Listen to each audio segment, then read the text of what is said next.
وَقُلْ جَاءَ الْحَقُّ وَزَهَقَ الْبَاطِلُ إِنَّ الْبَاطِلَ كَانَ زَهُوقًا.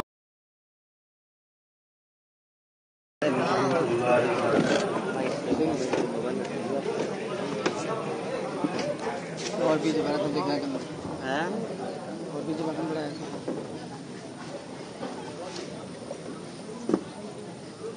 الحمدللہ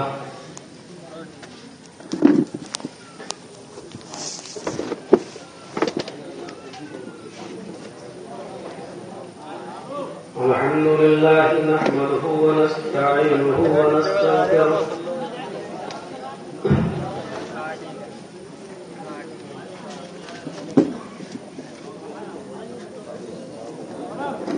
ونعوذ بالله من شرور أنفسنا ومن سيئات أعمالنا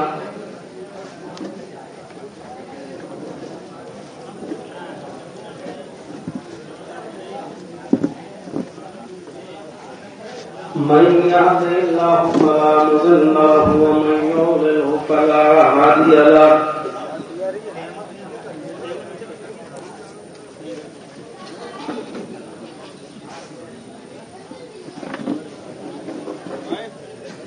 وأشهد أن لا إله إلا الله وحده لا شريك له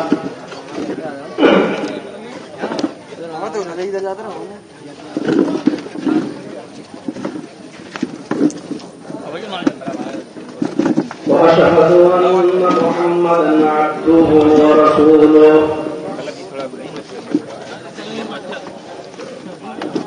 أما بعد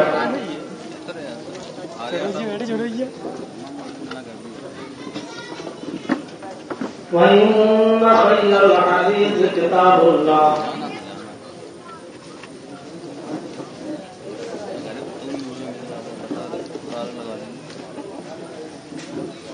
وخير الهدي هدي محمد صلى الله عليه وسلم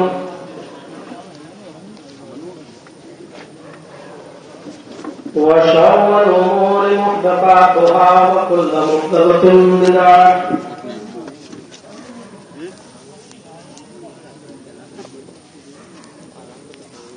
وكل بدعة ضلالة وكل ضلالة في النار.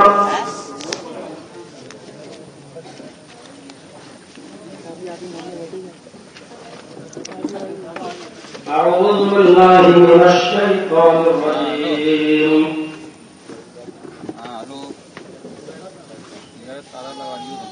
بسم الله الرحمن الرحيم.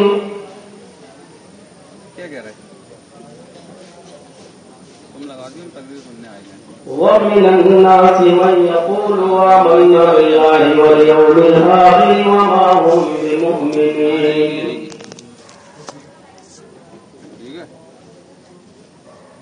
يخادعون الله والذين آمنوا وما يخدعون إلا أنفسهم وما يشعرون.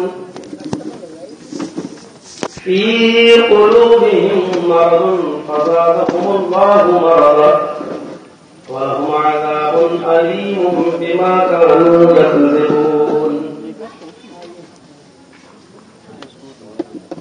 رب اشرح لي صدري ويسر لي أمري واحلل عقدة من لساني يفقهوا قولي.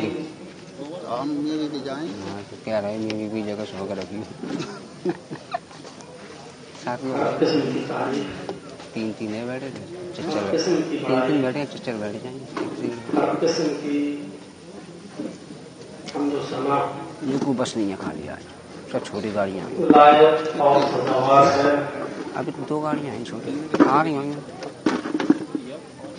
اللہ وحدہ لا شریک جو خالق کائنات ہے مالک ارض و سما ہے رب السماوات والارض ہے رب العرش العظیم ہے احکم الحاکمین ہے رب العالمین ہے. ہر شے پر قادر مطلق اللہ کل شے قدیر ہے.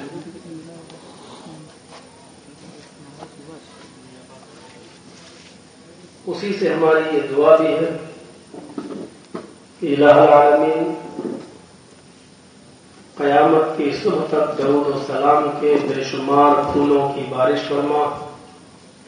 اپنے تمام پیغمبروں پر اور بالخصوص رحمت العالمین جناب محمد رسول اللہ صلی اللہ علیہ وسلم کی ذات گرامی پر اللہم صلی وسلم وبارک علیہ. مبارکباد دیتا ہوں اس چھوٹے سے قصبے کے ان نوجوانوں کو جنہوں نے بہت ہی جلد بازی میں اتنا اچھا دینی پروگرام کا انعقاد کیا ہے. پرسوں میں نے جمعے کا خطبہ دیا تھا یہاں، اور جمعے کے خطبے کے بعد ہی پروگرام بن چکا تھا، اور آج کا پورا دن بڑے شک و شبے میں رہا. موسم کی ناسازگاری کو دیکھتے ہوئے اور تقریباً 5 بجے مجھے یہ خبر ملی کہ مائک وغیرہ لگ چکے ہیں، بچوں نے انتظام کر لیا ہے، رات کا آنا ضروری ہے.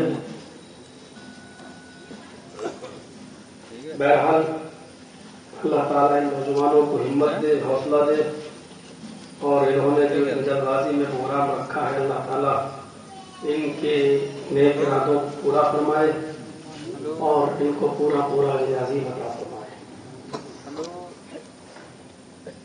جمعے کے خطبے میں بھی میں نے جو باتیں پیش کی تھی اسی سلسلے کو میں تھوڑا سا آگے بڑھوں گا، کیونکہ ہمارے اوپر سے بہت عظیم مہینہ رمضان کا وہ اس کا سایہ اٹھ چکا ہے. یعنی رمضان کا مہینہ ختم ہوا ہے اور یہ شوال کا مہینہ چل رہا ہے. رمضان کے مہینے کے بعد ہمارے اوپر کیا ذمہ داریاں عائد ہوتی ہیں، یہ ہر مسلمان کو غور کرنا چاہیے.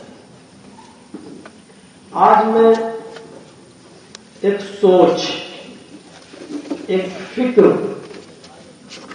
دینے کی کوشش کروں گا آپ کو. جیسا کہ میں نے جمعے کے خطبے میں کہا تھا اور جامع مسجد کے اندر، شاہی مسجد میں جہاں میں نے عید کا خطبہ دیا تھا، ادھر بھی میں نے ایک مثال دی تھی کہ رمضان کے مہینے کو دوا سمجھ لیا جائے، ایک ٹیبلٹ یا کیپسول سمجھ لیا جائے. 11 مہینے ہمارے اور آپ کے اندر جو برائیاں رہی ہیں ان برائیوں کو دور کرنے کے لیے رمضان کا مہینہ آیا تھا. وہ ایک ٹیبلٹ جو ہم نے ایک کورس تھا ایک دوا کا، وہ میں نے 1 مہینہ رکھا، کورس کیا. ہر شخص دوا کھانے کے بعد اس کا اثر دیکھتا ہے کتنی دیر کے بعد ہو رہا ہے. آپ کو بخار ہے، ٹیبلٹ کھائی، کھاتے ہی اثر نہیں ہوتا ہے، کھانے کے بعد آپ ویٹ کرتے ہیں کہ اس کا اثر کتنی دیر کے بعد ہوتا ہے، ہو رہا ہے یا نہیں ہو رہا ہے. دوسرے دن نہیں ہوا، تیسرے دن تک نہیں ہوا، پھر یہ شک ہوتا ہے کہ یہ بخار جھا کیوں نہیں رہا ہے، کہیں ملیریا تو نہیں ہے. تو ہم نے رمضان کے روزے رکھے، اب اس کے اثرات دیکھنا ہے. ایک دوا کھایا ہے ہم نے، آپ نے 1 مہینے تک ہم نے کورس کیا ہے، اب ہمیں اس دوا کے اثرات دیکھنا ہے جو ہماری زندگی پر مرتب ہونا چاہیے کہ کتنے % ہماری زندگی پر مرتب ہو رہے ہیں، اور نہیں ہو رہے ہیں تو ہمیں سمجھ لینا چاہیے کہ ہماری بیماری نہیں، کچھ اور رخ اختیار کر لیا ہے.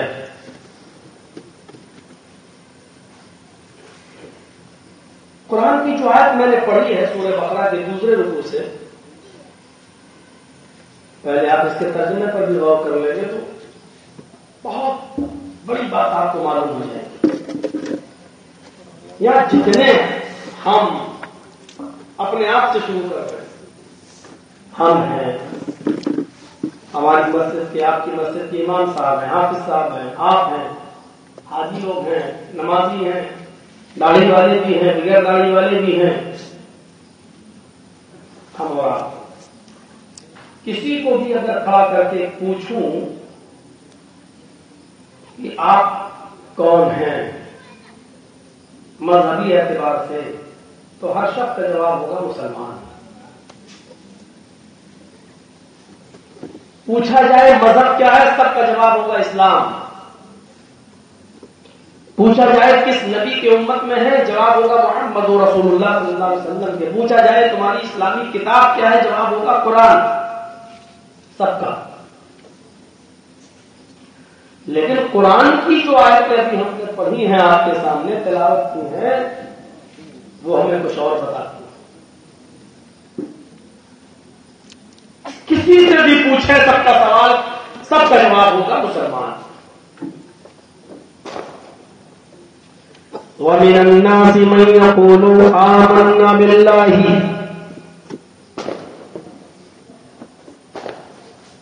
وَالْيَوْمِ الْآخِرِ.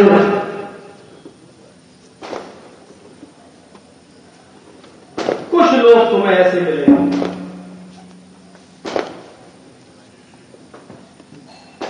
جو اپنی زبان سے کہیں گے، جو اپنی زبان سے بولیں گے، آمنا باللہ، ہم ایمان لائے اللہ پر، والیوم الآخر، اور ایمان لائے آخرت کے دن کے اوپر. یعنی ایمان کا دعویٰ کریں گے. سورہ بقرہ کا دوسرا رکوع ہے، پہلا رکوع وَلَهُمْ عَذَابٌ عَظِيمٌ پر ختم ہو جاتا ہے. تمہیں بہت سے لوگ ایسے بھی ملیں گے جو کہیں گے ہم ایمان لائے اللہ پر اور ایمان لائے قیامت کے دن کے اوپر. یعنی ہم اللہ کو مانتے ہیں، قیامت کو مانتے ہیں، فرشتوں پر بھی ہمارا ایمان ہے، رسولوں پر بھی ہمارا ایمان ہے، قرآن پر بھی ہمارا ایمان ہے، قرآن سے پہلے جو کتابیں آئیں ان پر بھی ہمارا ایمان ہے، اچھی بری تقدیر کے اوپر بھی ہمارا ایمان ہے. جنت کو ہم مانتے ہیں، جہنم کو ہم مانتے ہیں. جنت بھی ہے، جہنم بھی ہے، فرشتے بھی ہیں. ہمارا ایمان ساری چیزوں کے اوپر ہے. لیکن اللہ کہہ رہا ہے وما ہم بمؤمنین. میرے بندو، دھوکہ مت کھا جانا، یہ مومن نہیں ہے. یہ کون لوگ ہیں جو یہ کہیں گے اللہ ہے، اللہ پر ایمان ہے، قیامت پر ایمان ہے، رسولوں پر ایمان ہے، فرشتوں پر ایمان ہے، کتابوں پر ایمان ہے، قرآن پر ایمان ہے، تقدیر پر ایمان ہے،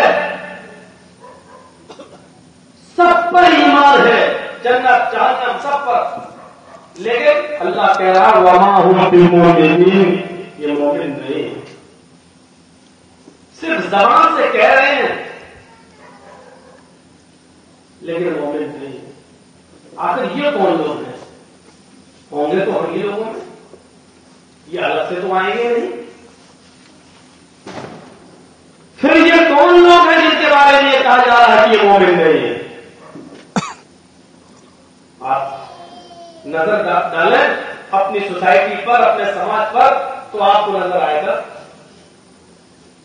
سنیچر کو مسجد میں نہیں دکھائی دیا، اتوار کے دنوں کی شکل مسجد میں نہیں دکھی، سوموار کے دن مسجد میں نہیں دکھی، منگل کو بھی مسجد میں نہیں آیا، بدھ کو بھی مسجد میں نظریں دوڑا کے دیکھا لیکن نظر نہیں آیا، جو رات کے دن بھی مسجد سے غائب تھا.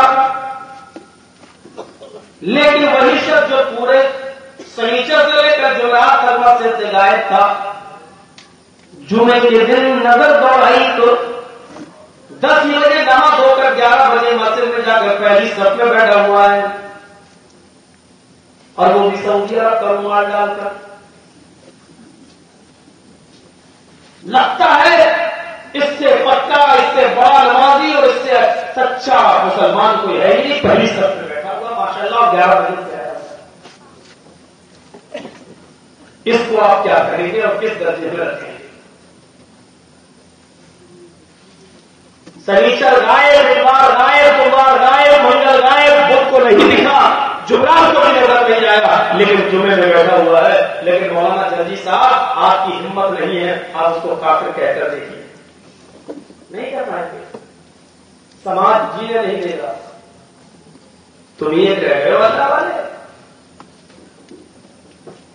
ہزاروں باتیں سننے کو مل جائیں گی. ارے ٹھیک ہے، تم نے کافر کہہ دیا، پہلے اپنے غریبان میں بٹھا کر دیکھو. دنیا بھر کی باتیں آپ کو سننے کو مل جائیں گی. ارے نماز ہی تو نہیں پڑھتے، ماشاء اللہ خود سے اچھے ہیں، بے ایمانی تو نہیں کر رہے ہیں، امانت میں خیانت تو نہیں کر رہے ہیں، لوگوں کا مال تو نہیں لوٹ رہے ہیں،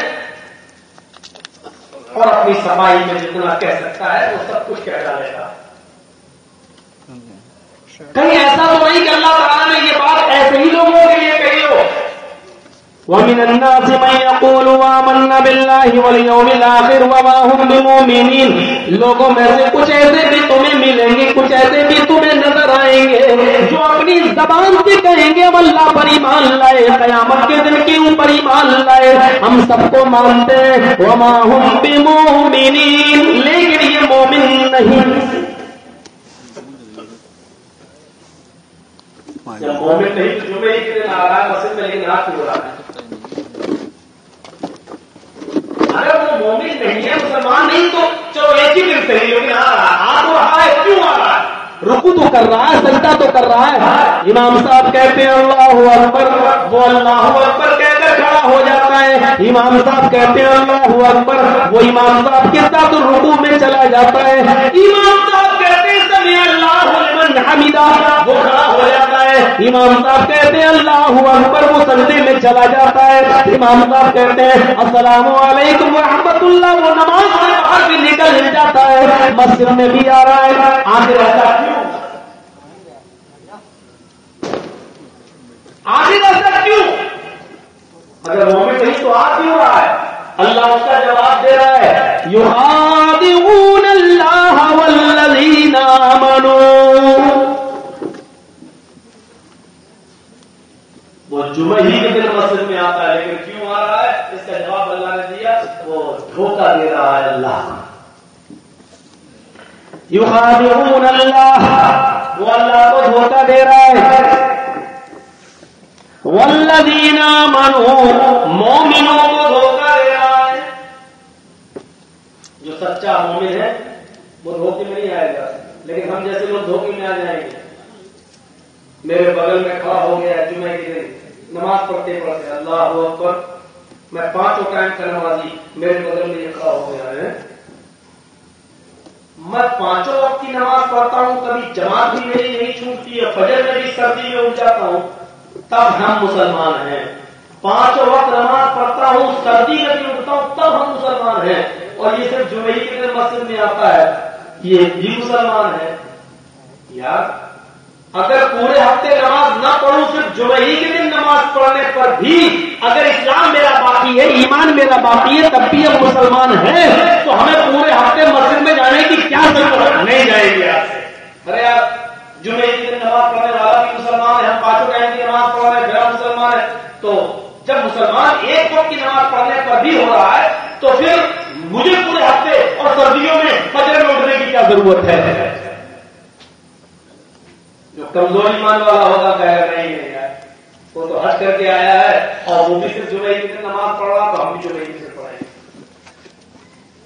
لیکن حقیقت یہ جو پکا سچا مسلمان ہوگا وہ کبھی دھوکے میں نہیں آئے گا. فوراً کہے گا نا تو اپنی خبر میں جائے گا، میں اپنی خبر میں جاؤں گا، تجھے اپنا حساب دینا ہے، مجھے اپنا حساب دینا ہے. تجھے اپنے رب کے سامنے کھڑے ہو کر تجھے اپنے سوال و جواب پیش کیے جائے کہ تیرے سامنے مجھے اس کا حساب دینا ہے، اور میرے سامنے میرے سوال جواب ہوں گے، مجھے اس کا حساب کتاب دینا ہے. میں اس کی باتوں میں نہیں آؤں گا، میں اس کے عمل پر آؤں گا. تو وہی اللہ نے کہا ہے، یہ اللہ کو دھوکہ دے رہا ہے، مومنوں کو دھوکہ دینا چاہتا ہے، جبکہ جانتا اللہ دھوکے میں آ نہیں سکتا، اور پکا سچا مسلمان بھی دھوکے میں آ نہیں سکتا.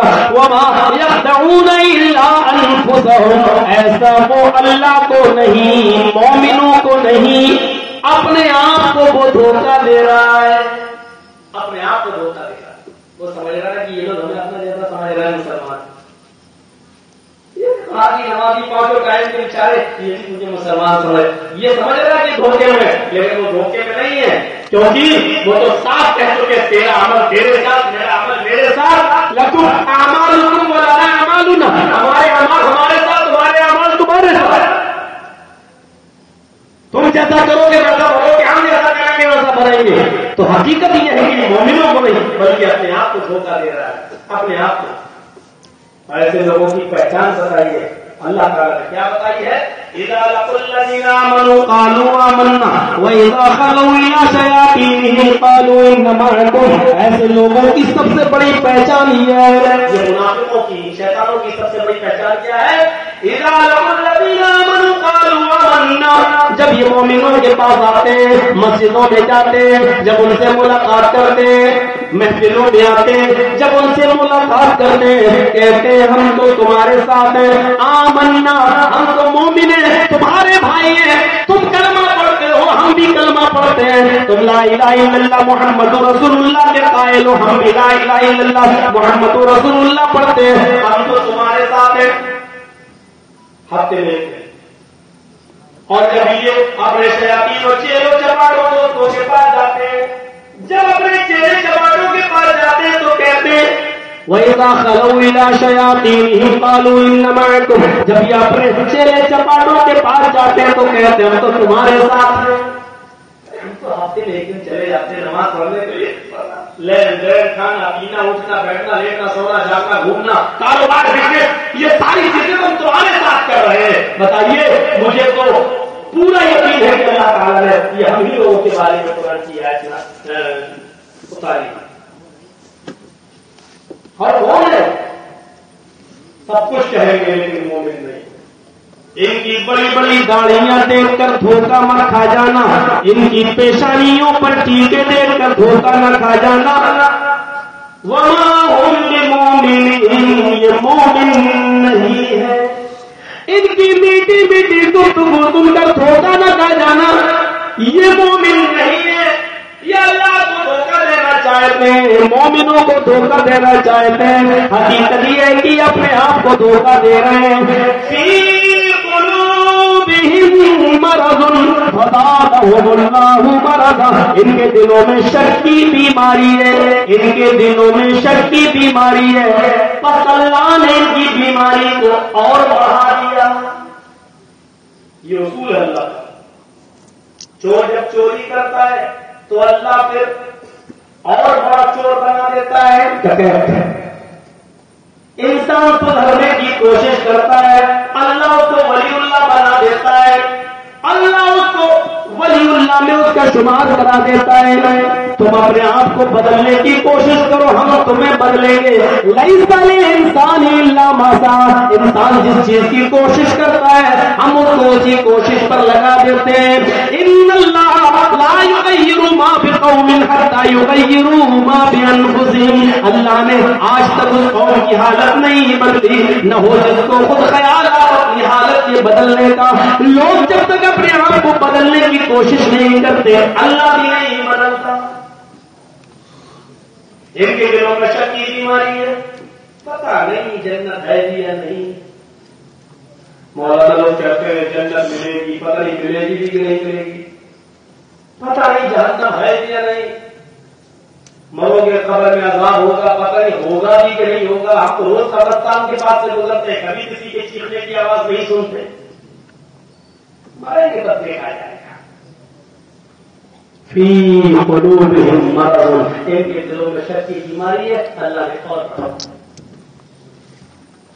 ذرا تصور کریے یہ آیتیں کس کے بارے میں نازل ہو رہی ہیں؟ کہیں ایسا تو نہیں ہم ہی تو وہ لوگ نہیں ہیں جو کہتے ہیں مسلمان ہیں، اللہ پر ایمان ہے، قیامت پر ایمان ہے، رسول پر ایمان ہے، قرآن پر ایمان ہے، جنت پر ایمان ہے، جہنم پر ایمان ہے، تقدیر پر ایمان ہے، تمام چیزوں پر ایمان ہے، لیکن تمام چیزوں پر ایمان لانے کے باوجود ہم مومن نہ ہو۔ پورا قرآن پڑھا رمضان میں ہمارے گھر کی عورتیں چھتوں پہ سن رہی ہے تقریریں. ایک عورت سے پوچھو، کوئی کہے گا ہم نے 3 قرآن ختم کیے، کوئی کہے گا 4 کیے، کوئی کہے گا 2 کی. ماشاء اللہ 2 سے نیچے ایک تو اکثر کہیں ایک والی تو بہت مل جائے گی. جو پڑھی ہوئی ہوگی وہ ایک تو اس نے ختم کیا ہی ہوگا. ایک ورنہ کچھ لوگ تو 5 سے بھی اوپر بتائیں گے، 5 6 7. میرے پیارے ساتھیوں، قرآن کریم کا پورا قرآن نہ تو رمضان میں سننا فرض ہے، نہ اس کا پڑھنا فرض ہے، نہ وہ ضروری ہے کہ قرآن پورے رمضان میں ختم کرو. آئیے ذرا صحابہ کی زندگی پر ایک ہی 2 واقعہ میں بتاتا چلتا ہوں. ذرا واقعات کی طرف آئیے.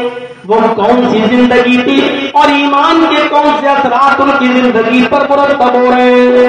ایک صحابی ہے، بوڑھے ہو چکے ہیں. اب غور کرو کہ وہ کتنے بوڑھے ہو چکے ہوں گے. انہوں نے اللہ کے نبی جناب محمد رسول اللہ کا زمانہ دیکھا، نبی دنیا سے چلے گئے. اس کے بعد ابو بکر کا زمانہ آیا. وہ ابو بکر صدیق اس زمانے میں 2 سال تک ان کے ساتھ رہے. نبی کی زندگی میں، نبی کے دور میں جتنے جہاد ہوئے انہوں نے سارے جہاد میں شرکت کی ہے. نبی دنیا سے چلے گئے. ابو بکر صدیق کا دور آیا. ابو بکر 2 سال تک خلیفہ رہے. 2 سال میں جتنی بھی جنگیں ہوئی انہوں نے سب میں جہاد کیا. ابو بکر بھی دنیا میں چلے گئے. اب دور آیا عمر فاروق کا. حضرت عمر فاروق 10 سال خلیفہ رہے اور 10 سال تک جتنے بھی جنگیں ہوئی یہ 10 سال تک ان جنگوں میں عمر فاروق کا ساتھ بھی دیتے رہے. لیکن عمر فاروق بھی دنیا سے چلے گئے. اب آپ اندازہ لگا سکتے کہ یہ صحابی کتنے بوڑھے ہو چکے ہوں گے. نبی کے زمانے میں جنگیں لڑی، ابو بکر کے زمانے میں جنگیں لڑی، عمر فاروق کے زمانے میں جنگیں لڑی، عثمان کا زمانہ آیا. اب یہ بوڑھے ہو چکے ہیں، کمر جھک چکی ہے، لاٹھی لے کر چلتے، اذان کی آواز آتی ہے، حی علی الصلاۃ. یہ مسجد کی طرف چلتی ہے، یہ مسجد کی طرف چلتی ہے، نماز کے لیے لاٹھی لے کر چل رہے، کمر جھکی ہوئی ہے. دروازہ کھولا، مسجد میں داخل ہوئے، نماز ادا کی. نماز پڑھنے کے بعد یہ واپس آنے لگے. دیکھا ایک صحابی قرآن کی تلاوت کر رہے ہیں، مسجد میں بیٹھ کر قرآن پڑھ رہے ہیں. یہ انہی صحابی کے پاس بیٹھ جاتے ہیں. بوڑھے ہیں، نگاہیں بھی آنکھیں بھی کمزور ہو چکی ہیں، ان کے پاس بیٹھ جاتے ہیں اور قرآن سننے لگتے ہیں. ابھی وہ صحابی صرف 2-3 آیتیں پڑھتے ہیں کہ اس آیت پر پہنچتے ہیں، انفروا خفافا وثقالا وجاہدوا باموالکم وانفسکم فی سبیل اللہ. اللہ کی راہ میں نکلو، ہر حال میں نکلو. انفروا خفافا وثقالا، تمہارے پاس آسانی ہو یا پریشانی، ہر حال میں تمہیں جہاد کے لیے نکلنا ہے، ہر حال میں تمہیں جہاد کرنا ہے، ہر پوزیشن میں تمہیں نکلنا ہے. انفروا خفافا وثقالا، آسانی ہو یا پریشانی، دشواری ہو یا سہولت، نکلو. وجاہدوا باموالکم وانفسکم، اپنے مالوں سے جہاد کرو، اپنے جانوں سے جہاد کرو اللہ کی راہ میں. وہیں سے ہو جاتے ہیں، لاٹھی ٹیک کر کھڑے ہوتے ہیں. وہ صحابی نے پوچھا کہاں جا رہے ہو؟ قرآن نہیں سنو گے؟ کہا جاؤ، تمہاری قرآن کی آیت میرے کانوں میں گئی، پہلی آیت پر عمل کروں گا، بعد میں دوسری آیت سنوں گا. اور گھر جاتے ہیں، لاٹھی ٹیک کر گھر پہنچتے ہیں، اپنے بچوں سے کہتے بیٹو میرے لیے گھوڑا تیار کرو، میرے لیے تلوار تیار کرو. عثمان غنی نے جنگ میں جانے کا اعلان کر دیا، میں بھی جنگ میں جاؤں گا. لوگوں نے، بیٹوں نے کہا ابو آپ کی کمر جھک چکی ہے، آپ تلوار چلائیں گے، آنکھیں آپ کی کمزور ہو چکی ہیں. بیٹوں نے آپس میں کہا ابو سٹیا گئے. عمر کے دہلیز پر پہنچ گئے، کمر جھک چکی، اب جائیں گے جنگ کرنے. نہیں ابو آپ جنگ کے لیے نہیں جا سکتے ہیں، آپ کی کمر جواب دے چکی ہے، آپ کے گھٹنوں میں درد ہونے لگا ہے، آپ تلوار لے کر نہیں چل سکتے ہیں. اب آپ بیٹھیے, آپ کو لاٹھی کا سہارا چاہیے اڑنے کے لیے, اور آپ میدان جنگ میں جائیں گے. میرے بیٹوں, باپ کا جواب سنو. میرے بیٹوں, یہ تمہاری دلیل نہیں ہے, دلیل ہم سے سنو. قرآن کہتا ہے انفروا خفافا وثقالا, ہر حال میں نکلو, چاہے سہولت ہو یا پریشانی, دشواری ہو یا آسانی, ہر حال میں نکلو. اللہ تو کہہ رہا ہر حال میں نکلو, اور تم کہہ رہے ہو بوڑھے ہو چکے ہو. میرے بیٹوں, تمہارا عذر نہیں, تمہاری بات نہیں مانی جائے گی. باپ نے اصرار کیا, بیٹوں نے انکار کیا, پورا دن کسی کی نظر چڑھ گیا, لیکن باپ کی بیوی قیمت پر ماننے کے لیے تیار نہیں. باپ کی ضد ہی غالب آتی ہے اور باپ تیار ہو جاتا ہے. بیٹوں نے گھوڑا دے دیا, مجبور ہو کر تلوار بھی دے دی. سمندری جہاز میں بیٹھ گئے. اس جہاز میں بیٹھ کر سمندر کراس کر کے جنگ لڑنا ہے, لیکن اللہ تعالیٰ کو اس صحابی رسول جن کا نام ابو طلحہ انصاری ہے, ان کا میدان جنگ میں جانا پسند نہ تھا. اللہ تعالیٰ کو ان کو وہاں تک لے جانا محبوب نہ تھا. راستے ہی میں سمندری جہاز میں ان کو بخار آتا ہے بہت تیز, اور وہی بخار ان کے انتقال کا سبب بن جاتا ہے. اسی بخار میں ان کا راستے ہی میں انتقال ہو جاتا ہے. لیکن جو نیت جہاد کر کے نکل چکا ہے, بہرحال اس کو مجاہد فی سبیل اللہ کہا جائے گا, اور اس کو وہی ثواب ملے گا. میرے بھائی اور حاجی حج کے لیے نکل چکا ہے, اب اگر راستے ہی میں اس کا انتقال ہو جائے تو اس کو حج کا ثواب ملے گا, کیونکہ وہ نیت کر کے نکل چکا ہے. ایک مجاہد جہاد کی نیت کر کے نکل چکا ہے, اب وہ راستے ہی میں انتقال کر کے اس کو جہاد کا ثواب ملے گا اور اس کو شہید کہا جائے گا. تو میرے پیارے ساتھیوں, اس واقعے کو پورا کرنے کا میرا مطلب یہ تھا کہ انہوں نے 2-4 قرآن ختم نہیں کیے تھے, نہ وہ 2-4 قرآن پڑھتے تھے کسی مہینے میں, نہ ان کا یہ معمول تھا, بلکہ ان کا معمول یہ تھا ایک آیت سنی اور اس کے اثرات ان کی زندگی پر مرتب ہوتے تھے. پہلے اس پر عمل کر لوں, اور عمل کیا, اور ان کے بیٹوں نے ضد کی نہیں جا سکتے ہو, باپ نے ضد کی میں جاؤں گا. بیٹے کہہ رہے ہیں آپ بوڑھے ہو چکے ہیں, باپ کہہ رہا ہے قرآن میں نکاح کی بوڑھا نہیں جا سکتا ہے. قرآن کو کہہ رہا ہے نکلو. میرے بھائیوں, دونوں میں حجت ہو رہی ہے. بیٹا شرعی دلیل پیش کر رہا ہے تو باپ بھی شرعی دلیل دے رہا ہے. ذرا حجتیں دیکھو, ذرا معاملات دیکھو. میرے پیارے ساتھیوں, اس واقعے کو کس کیٹیگری میں رکھیں گے آپ؟ لوگ آتے رہیں گے, اپنا کام کرتے رہیں گے, آپ ذرا ادھر توجہ دیں. ذرا آپ بتائیے اس واقعے کو کہاں دیا, یہ کون سا ایمان تھا؟ یہ کون سا ایمان تھا؟ صحابی کہہ رہے ہیں سنو قرآن, ابھی تو میں پڑھ رہا ہوں, اور یہ کہہ رہے ہیں نہیں, مجھے پہلے اسی پر عمل کر دے. ایک آیت انفروا خفافا وثقالا وجاہدوا باموالکم وانفسکم, ہر حال میں نکلو, پریشانی ہو یا آسانی, ہر حال میں نکلو, اور اللہ کی راہ میں جہاد کرو. تمہیں ہر حال میں نکلنا ہے.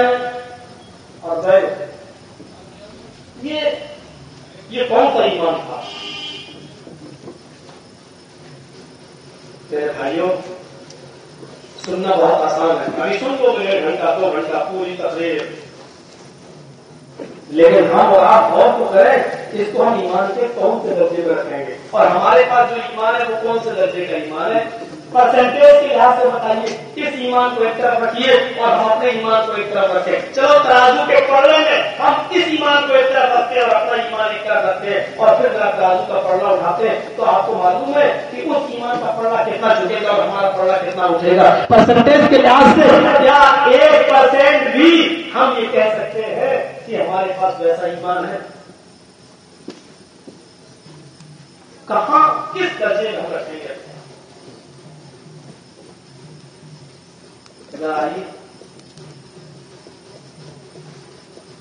حضرت عمر فاروق تلوار نکالتے تھے اور کہتے ہیں کہ ابو جہل کتنے لوگ مسلمان ہو چکے ہیں؟ کہا 39.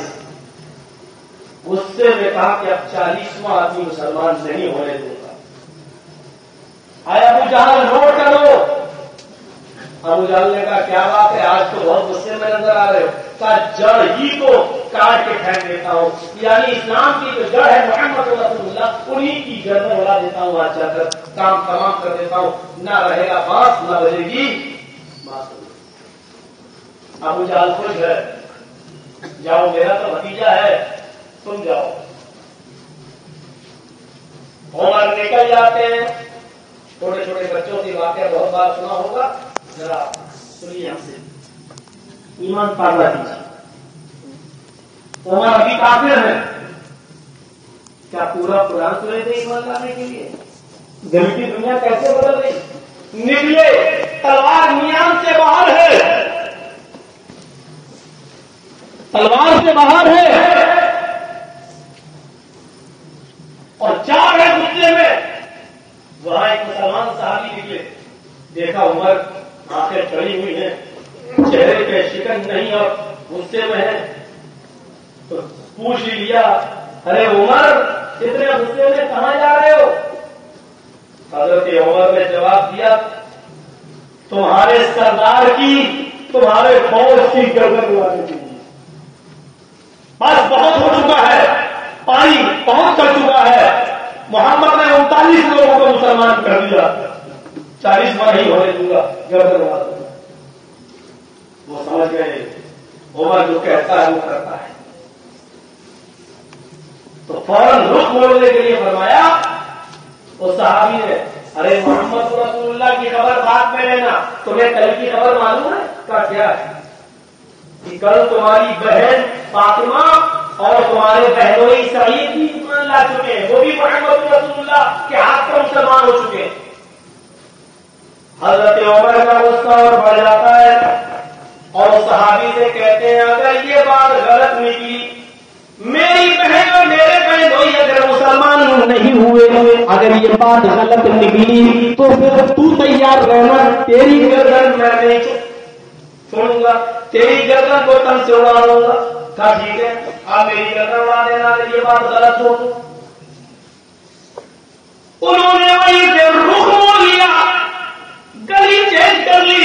بجائے محمد رسول اللہ کے گھر جانے کے، وہ اپنی بہن اور بہنوئی کے گھر جانے لگے. اب منظر دیکھیے، دروازے کو دستک دی، دروازے کو دستک دی. بہن نے پوچھا کون؟ باہر سے آواز آئی عمر. وہاں ایک ساتھ پڑھا رہے تھے قرآن، ان کو سکھا رہے تھے قرآن. خواب انہوں نے سنا، عمر وہ گھس گئے چارپائی کے اندر. عمر کیا ڈر ہو رہا ہے، بس یہ ایسی تھی جو پڑھا رہا تھا قرآن وہ چارپائی کے اندر گھس گیا. بہن نے کیا کر ڈالتی تاکہ یہ دکھائی نہ دے، اور آگے بڑھ کے دروازہ کھولا. بہنوئی کے ہاتھ میں قرآن کے نسخے تھے، وہ چھپا لیے. بہنوئی سے پوچھا عمر نے، یہ کیا پڑھ رہے تھے؟ آواز آئی گنگنانے کی، یہ کیا تھا؟ کہا کچھ نہیں. کہا بتا رہے یا نہیں بتا رہے؟ یا پھر میں پیٹوں؟ کہا قرآن. بس مارنا شروع کر دیا، بہت مارا. ابھی صرف بہنوئی پڑ رہے ہیں، لیکن جب بہنوئی کے جسم سے خون نکلنے لگا تو عمر کی بہن اپنے شوہر کو اپنے ہاتھ پینٹ کو بچانے کے لیے جب آگے بڑھی تو ان کو چھوڑ کر ان پر برس پڑے، اور بہن کو اتنا مارا کہ وہ بھی خون آلود ہو گئی. لیکن بہن کے جذبات دیکھیے، چیخ کر کہتے ہیں، آئے عمر. ہاتھ روک لیا. فاطمہ میں تیرا بڑا بھائی ہوں، اور آج تک تو نے مجھے بھائی کے لقب سے پکارا، آج تو عمر کہنے لگی. آج بھائی کا رشتہ ہی تو نے ختم کر دیا. اتنی مار کھانے کے باوجود تو نے مجھے عمر کہہ دیا، یعنی بھائی بہن کا رشتہ ہی تو نے ختم کر دیا. کہنے لگی، ایک نہیں 1000 رشتے قربان ہوں. آئے عمر غور سے سن، میں محمد رسول اللہ کے رب پر ایمان لا چکی ہوں.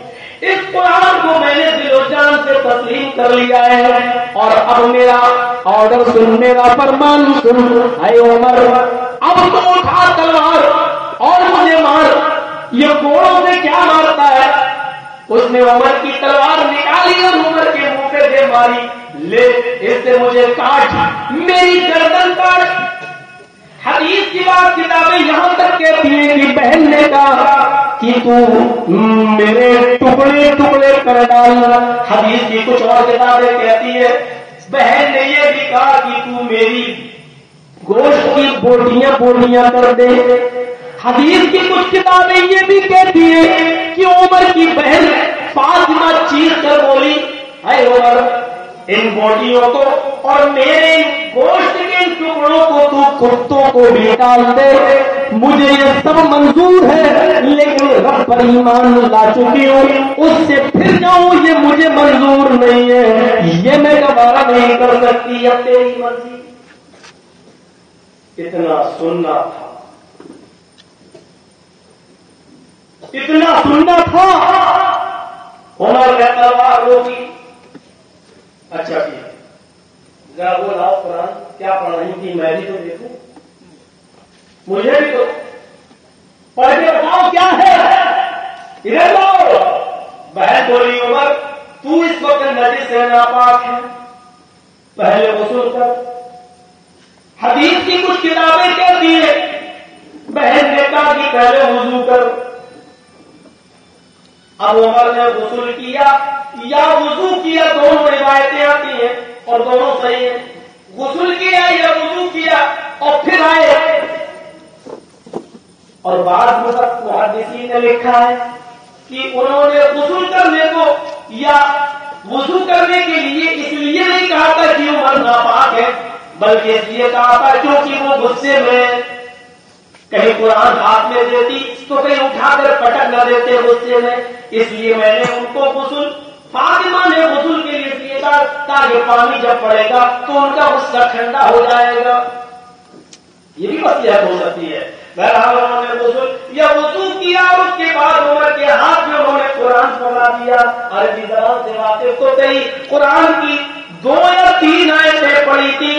عمر نے قرآن بند کر دیا، جو چمڑوں کے ٹکڑوں پر لکھا ہوا تھا اس کو بند کر دیا اور کہنے لگے یہ محمد رسول اللہ کا کلام نہیں ہو سکتا ہے. محمد کو میں جانتا ہوں، وہ پیدا ہوا تھا تو یتیم، اس کے باپ نہیں تھے، اس کی ماں 6 سال میں چھوڑ کے چلی گئی، اس کو کسی نے پڑھایا نہیں لکھایا نہیں، اور اتنا شاندار کلام کو کہاں سے بنا لے گا؟ یہ تو بنا ہی نہیں سکتا ہے. میرا رشتہ بھی اس قرآن سے جوڑو. یہ قرآن اللہ کی طرف سے نازل کی ہوئی کتاب ہے.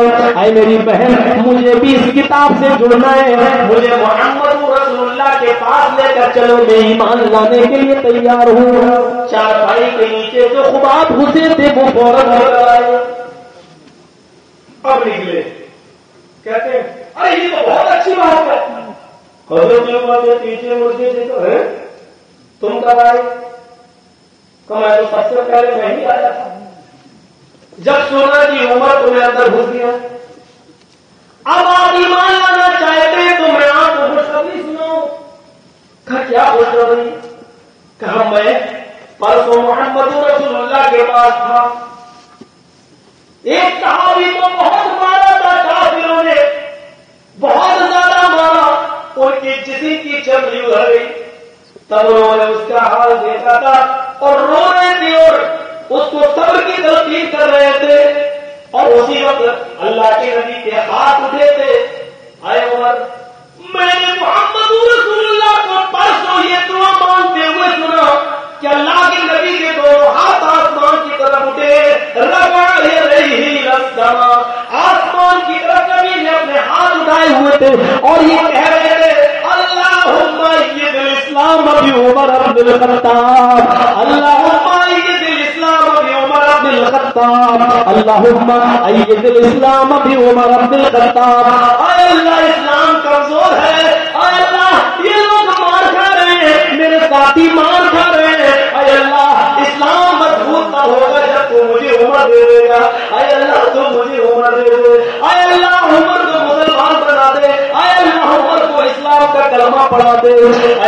اے عمر اللہ کے نبی نے پرسوں اپنے رب سے تمہیں مانگا تھا اور اللہ تعالیٰ کے حضور یہ دعا کی تھی، اے اللہ اسلام کمزور ہے، یہ لوگ مار کھا رہے، اسلام کو طاقت تک پہنچے گی کہ وہ مسلمان ہو جائے گا، اے اللہ محمد رسول اللہ۔ صحابہ میں ایک دم نعرہ لگا اللہ اکبر۔ اللہ کے نبی فرماتے ہیں عمر میں بہت خوش ہوں، بہت خوش ہوں۔ حضرت عمر نے کہا اللہ کے رسول آپ بہت خوش ہیں تو کیا آج میں کچھ مانگوں تو آپ دیں گے؟ فرمایا میرے پاس دینے کو ہے ہی کیا، آئے عمر اسلام ابھی کمزور ہے، میرے پاس جو کچھ بھی آتا ہے میں صحابہ میں لٹا دیتا ہوں، میرے پاس دینے کو کیا ہے؟ کہا اللہ کے نبی میں وہ چیز مانگوں گا جو آپ کے پاس ہے۔ کہا اگر ہے تو میں دینے سے انکار نہیں کروں گا۔ بولو عمر کیا مانتے ہو؟ آج میرا دل بہت بڑا ہے، بہت خوش ہوں آج میں۔ کہا اللہ کے رسول یہ کس کا گھر ہے جہاں بیٹھے ہوئے ہیں؟ کہا زید بن ارقم کا۔ کہا آپ نماز کہاں پڑھتے ہیں؟ کہا اسی گھر میں۔ کہا آپ کے ساتھی نماز کہاں پڑھتے ہیں؟ کہا اسی گھر میں۔ کہا ابھی تک آپ چھپ چھپ کر نماز پڑھ رہے ہیں، زید بن ارقم کے گھر میں آپ چھپ چھپ کر نماز پڑھ رہے ہیں۔ میری خواہش یہ ہے آج آپ باہر نکلے، خانہ کعبہ میں جائیں، آپ امامت کریں اور آپ کے پیچھے ہی 39 آدمی نماز پڑھیں گے، آپ امامت کریں گے، یہ لوگ آپ کے پیچھے نماز پڑھیں گے۔ اللہ کے نبی نے فرمایا عمر تم بھی تو مسلمان ہو چکے ہو اور 40 میں تو تم ہی ہو، بتاؤ تو صحیح تم کیا کرو گے؟ عمر نے کہا میں خانہ کعبہ کے دروازے پر کھڑے ہو کر تلوار لے کر کھڑا ہو کر نگرانی کروں گا اور یہ دیکھوں گا کہ کس کی ماں نے کس کو کتنا دودھ پلایا ہے جو آج محمد رسول اللہ کو نماز پڑھانے سے روک سکے۔ چلیے اور اسلام پہلی بار گھر کی چار دیواری سے نکل کر خانہ کعبہ تک پہنچا حضرت عمر فاروق کی بہادری کی۔ اتنا لمبا قصہ ہم نے آپ کو مزے لینے کے لیے نہیں سنایا ہے، پورا قصہ سنانے کے بعد صرف مطلب یہ بتانا ہے کہ 2 آیتیں سنی تھی، 2 آیتیں پڑھی تھی اور ان کی دل کی دنیا بدل گئی۔ وہ کافر تھے، 2 آیتیں پڑھی اور مسلمان ہو گئے، پورا قرآن نہیں سنا، نہ پڑھا نہ ختم کیا، صرف 2 آیتوں نے دل کی دنیا بدل دی اور اسلام ہم پورا قرآن پڑھ لیتے ہیں لیکن مسلمان ہو کر بھی مسلمان ہیں۔ پورا قرآن ایک نہیں 2 3 4 ختم کر لیتے ہیں لیکن گاڑی چس سے مت نہیں وہی چار پڑھ لیے، 5 پڑھ لیے، بہت بڑی گھر کی اما ہو گئی 5 پڑھ لیے، بڑے سے حاجی ہو گیا 6 پڑھ لیے، لیکن پڑھنے کے بعد رزلٹ کیا نکلا؟ اس کے اثرات بھی ہماری زندگی پر مرتب ہوئے کتنے؟ میرے بھائیوں ذرا تصور کیجیے ایمان کا کون سا جذبہ ہونا چاہیے۔ آپ چاند اس مرتبہ کعبہ میں بھی دکھائی دیا نہیں دکھتا تھا، مولوی جدید کے پاس کون آتے مولانا صاحب کیا ہو رہا ہے، کہیں سے خبر آئی یا نہیں آئی؟ رات کے 11 بجے تک موبائل کی گھنٹیاں بجتی رہتی ہیں، مولانا صاحب جو کچھ فائنل کرنا ہو ابھی کر دینا، رات کی 2 بجے اعلان مت کرنا۔ لگتا ہے جیسے عید کی نماز کا حکم مولانا جدید دیں گے، شریعت اسلام نام کی کوئی چیز نہیں ہے۔ مولانا صاحب صبح جب روزہ کھلوایا جاتا ہے تو بہت برا لگتا ہے، جو کچھ کرنا اور رات ہی میں ابھی عشاء تک 10 بجے تک فائنل کر لینا، ایسا لگ رہا ہے جیسے انڈیا پاکستان کا ورلڈ کپ ہو رہا ہو، میچ ہو رہا ہو اور یہ فائنل کرنے کا کام ہو رہا ہو مولوی کا ہے۔ میرے پیارے ساتھیوں ہم لوگ بھی تو مجبور ہیں شریعت کے مطابق جو چیزیں ہوں گی اسی حساب سے اسی دستور کے مطابق تو ہم چلیں گے۔